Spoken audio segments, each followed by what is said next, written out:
आज एक ऐसी कंपनी की कहानी देखते हैं जिसकी शेयर बाजार में एंट्री एक धमाकेदार इवेंट होने वाली थी, पर हुई नहीं।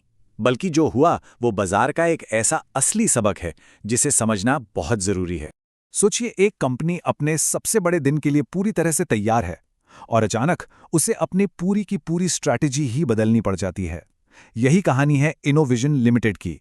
देखिए, स्क्रीन पर बाईं तरफ है कंपनी का ओरिजिनल प्लान और दाईं तरफ वो इमरजेंसी वाला बदलाव जो उन्हें करना पड़ा। न सिर्फ उन्होंने अपने शेयर का दाम घटाया, बल्कि आईपीओ बंद होने की तारीख को भी 5 दिन आगे बढ़ा दिया। बाजार में ऐसा होना बहुत ही रेयर है और ये हमेशा इस बात का संकेत होता है कि कुछ बहुत बड़ी गड़बड़ है। और उस बड़ी गड़बड़ की वजह सिर्फ एक नंबर, 32%। जी हां, जब आईपीओ बंद होने का ओरिजिनल दिन आया तो उसे सिर्फ 32% निवेशकों ने ही सब्सक्राइब किया था। ये इन्वेस्टर्स की तरफ से एक तरह की जोरदार ना थी, जिसने कंपनी को फौरन अपने घुटनों पर ला दिया और शर्तें बदलने पर मजबूर कर दिया। तो सवाल ये है कि आखिर ये कंपनी है कौन जिसके आईपीओ को इतनी ठंडी प्रतिक्रिया मिली? चलिए जरा इनोविजन लिमिटेड को थोड़ा करीब से जानते हैं। बिल्कुल सीधे और सरल शब्दों में कहें तो इनोविजन के 3 मेन काम हैं। 1. हाईवे पर टोल बूथ संभालना। 2. दूसरी कंपनियों को सिक्योरिटी गार्ड और बाकी स्टाफ देना। और 3. लोगों को नौकरी के लिए स्किल ट्रेनिंग देना। मतलब ये एक सर्विस बेस्ड बिजनेस है। और यहां से कहानी दिलचस्प होनी शुरू होती है। कंपनी पैसा कमाती कहां से है? आप देखिए, इनकी आधे से भी ज्यादा कमाई मतलब 56.2% सिर्फ टोल प्लाजा मैनेजमेंट से आती है। ये इनके बिजनेस का सबसे बड़ा हिस्सा है और ये बात याद रखिएगा, आगे चलकर बहुत जरूरी साबित होगी। और देखिए, ये कोई छोटी मोटी कंपनी नहीं है। इनोविजन का कारोबार पूरे देश में 23 राज्यों और 5 केंद्र शासित प्रदेशों में फैला हुआ है। तो इनका स्केल और इनकी पहुंच काफी बड़ी है, जो कागज पर तो इन्हें एक बहुत मजबूत प्लेयर बनाती है। तो फिर बड़ा सवाल यही है कि अगर कंपनी इतनी बड़ी और फैली हुई है तो निवेशकों ने इसमें दिलचस्पी क्यों नहीं दिखाई? इसको समझने के लिए हमें पहले ये देखना होगा कि कंपनी ने खुद को निवेशकों के सामने कैसे पेश किया था। मतलब वो क्या बातें थीं जिनके दम पर ये एक बहुत ही अट्रैक्टिव इन्वेस्टमेंट लग रही थी।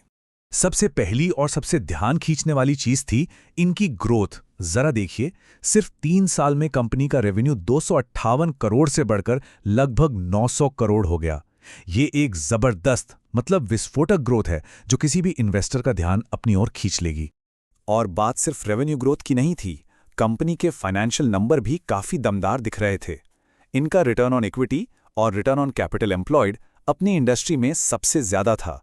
आसान भाषा में कहें तो ये अपने लगाए हुए पैसे पर शानदार मुनाफा कमा रहे थे।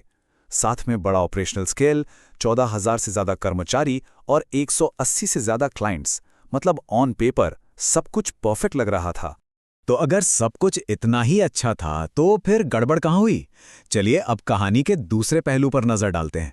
वो छिपे हुए रिस्क, वो रेड फ्लैग्स जिन्होंने इस चमकदार तस्वीर के पीछे की एक अलग ही हकीकत दिखाई और निवेशकों को इससे दूर रहने पर मजबूर कर दिया।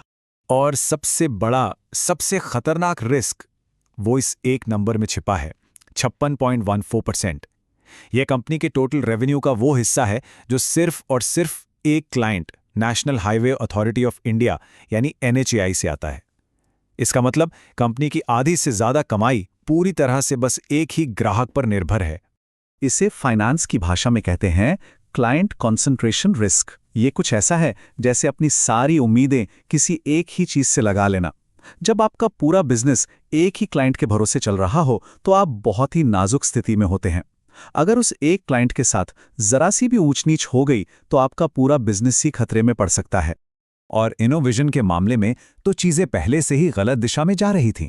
उनका जो सबसे बड़ा क्लाइंट था NHAI, उसी ने उन पर 1 साल का बैन लगा दिया था। हालांकि ये मामला भी कोर्ट में है। इसके ऊपर से कंपनी के पास कैश की कमी थी, एक प्रमोटर पर कंपनी के क्रेडिट कार्ड से निजी खर्च करने के आरोप थे और कर्मचारी भी तेजी से नौकरी छोड़ रहे थे। ये सब एक के बाद एक बहुत बड़े रेड फ्लैग्स थे। इन सारे जोखिमों को देखते हुए मार्केट के एक्सपर्ट्स यानी फाइनेंशियल एनालिस्ट्स ने क्या कहा? चलिए अब उनके फैसले पर एक नजर डालते हैं। तो एनालिस्ट्स ने सबसे पहले जो चीज़ पकड़ी वो थी कंपनी की वैल्यूएशन, यानी उसका प्राइस टैग। इनोवेशन का पीई रेशो 32 से भी ज़्यादा था, जबकि उसकी जैसी दूसरी कंपनियां 8 से 15 के पीई पर मिल रही थीं। इसका सीधा सा मतलब था कि इनोवेशन अपने शेयर्स के लिए बहुत बहुत ज़्यादा कीमत मांग रही थी। और एक्सपर्ट्स का फैसला एकदम साफ और सीधा था। एसबीआई सिक्योरिटीज जैसी बड़ी फर्म ने बिना लाग लपेट के सीधे कहा, इस इशू से बचें। ये एक बहुत ही मजबूत और साफ चेतावनी थी, जिसे कोई भी आसानी से नजरअंदाज नहीं कर सकता। और कमाल की बात यह है कि जब इनोवेशन ने घबराकर अपनी कीमतें कम भी कर दीं, तब भी एक्सपर्ट्स की राय नहीं बदली। sptulsian.com ने साफ कहा कि दाम कम होने के बावजूद उनका नेगेटिव नजरिया जस का तस है। इससे ये पता चलता है कि असली समस्या सिर्फ कीमत में नहीं थी, बल्कि कंपनी के फंडामेंटल रिस्क्स में थी। तो आखिर में कहानी इस एक सवाल पर आकर टिक जाती है, क्या ये एक हाई ग्रोथ कंपनी थी या एक हाई रिस्क वाला दांव? निवेशकों की ठंडी प्रतिक्रिया और एक्सपर्ट्स की चेतावनियों ने यह साफ कर दिया कि मार्केट ने अपना वोट दे दिया था। ये पूरा मामला इस बात का एक शानदार उदाहरण है कि बाजार कैसे बड़े बड़े वादों और चमकदार नंबरों के पीछे छिपे सच को परखता है। और ये हमें सिखाता है कि किसी भी निवेश से पहले उसकी चमक के साथ साथ उसके जोखिमों को समझना कितना ज्यादा जरूरी है।